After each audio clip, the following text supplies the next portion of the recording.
I have a photograph that was taken exactly 50 years ago today. Before I share the picture with you, I want to see if I can paint this picture in your mind's eye by sharing with you the story that led up to the pinnacle moment that's captured in this photograph. So, I ask you to please close your eyes for a few moments and join me in this video. Please don't close your eyes if you're still walking, Marianne. Sit down. Okay, sit down. And once you're seated, please close your eyes and join me in this visualization.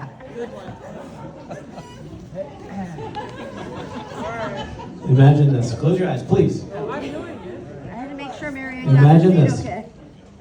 It's the afternoon of May 4th, 1974, exactly 50 years ago to the day. It's a beautiful Saturday. The sun is shining down on you. A gentle breeze blows. Imagine you are nestled amongst a festive crowd of adoring spectators, all dressed in their best, all suspended in eager anticipation, all lined up on either side of the pathway as you watch two lucky souls locked in unison, moving as one, stride down the final stretch of sacred ground. She has beautiful, long, flowing back black hair. He does not. They're both outfitted in the timeless fashion such events oblige. And the venue is as festively prepared as ever for an event that has transpired countless times both here and in similar venues all across the land. Of course, the odds were stacked against them ever getting to this point from the start. The chance of these two lives coming together like this here now was improbable at best. These things don't just happen. It takes years of dedication, devotion, commitment, and ultimately love. It takes knowing what is needed to make this moment happen and giving it everything. And the connection between these two doesn't even start unless both of them have the foundation that only a lifetime of loving, caring, committed caretakers must provide. And though this particular event is over in just 2 minutes, they know that this is not a sprint. And yet, they do it. They pull it off. Cheers erupt, flowers fly. It's an historical event that changes the lives not just of these two, but of many, many others. So, with your eyes still closed, what does the picture in your mind's eye show? The infectious glow of joy and jubilation, the celebration, the culmination of months of preparations. Open your eyes and rejoin us here. With this gift, the moment in time is forever frozen on this canvas. I'd like to take the opportunity to congratulate and celebrate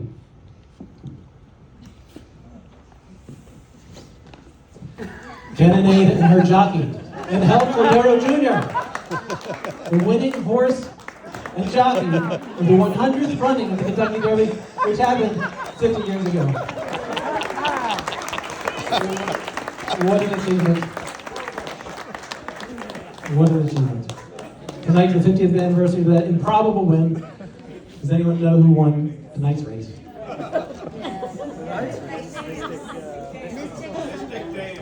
Yes. Wait a minute, we gotta get the glasses over there.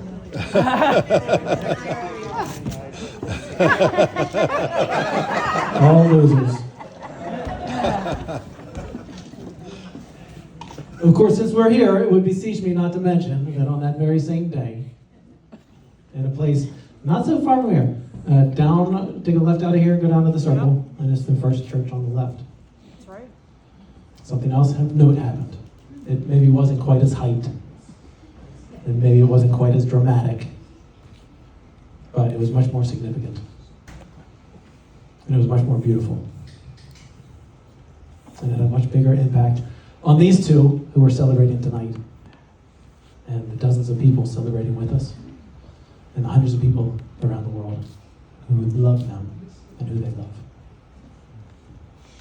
And while Angel and Cannonade had their glorious moment in the spotlight 50 years ago, these names and that relationship and this photograph have long since been forgotten. But this relationship, this exact box, has lasted the test of time. There were a lot of winning tickets cashed on that day of May 4th, 1974. But we all know who the real winners are from that day.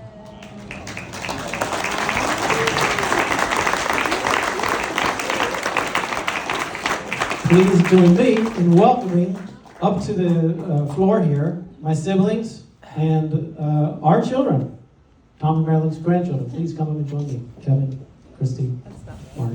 Spouses as well. Yes, please.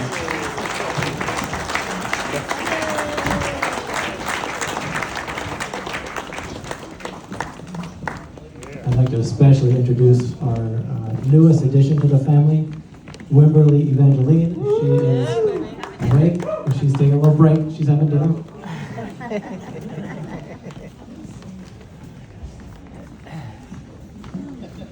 I'd like to introduce the bridal party and ask that they please stand. Marilyn's sister Susan, the maid of honor, who traveled from North Carolina.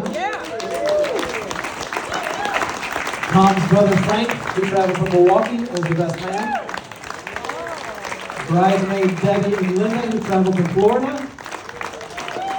And Pam, who traveled from, they get left out of here, go down to the light. Turn left 3 blocks, second house on the left.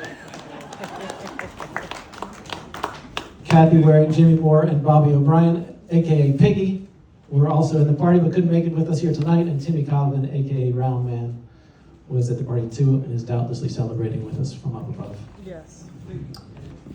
Natives know, thank you for standing, those that stood. Natives know that Washington is a small town. When a native meets another native, you very quickly find mutual friends galore. A lot of people in this room are locals who have known Tom and Marilyn for decades, in some cases for life. For example, we have members from Marilyn's side of the family, the Warings, a family of 8 siblings and their kinfolk. Warings, please stand at your table. Stay standing there, please. We also have representation from the Sherman family of 7 siblings. Would you please stand to join the Waring family? So as you can see with the room only halfway standing, we need to be very careful selecting about who we invite to fill up the venue. That makes you all very special indeed in the minds of my parents. Thank you guys. Another group of native Washingtonians belong to the group my parents have designated as Golden Friends. Please note, this is not old friends. Will you please stand, Golden Friends? These are folks who grew up, our parents that knew them before they were married. Some since preschool. Now, I do need to ask, take a look at these folks' face. Please take their stories of the old times with a grain of salt. My father has informed me that they share outrageous stories that are embellished, distorted, and blown out of proportion. It can't possibly be true. Thank you all. Please see.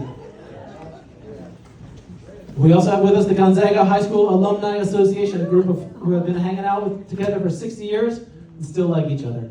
Could you please stand?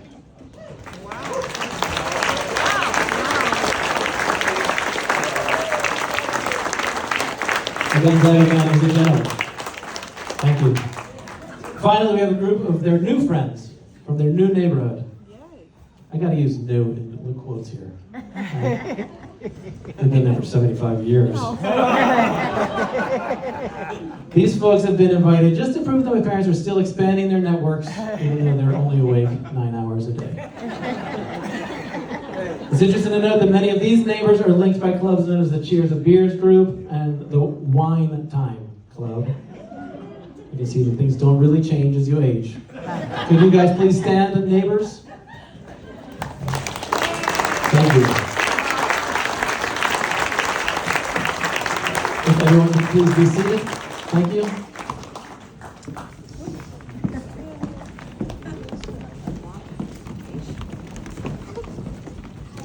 Yes.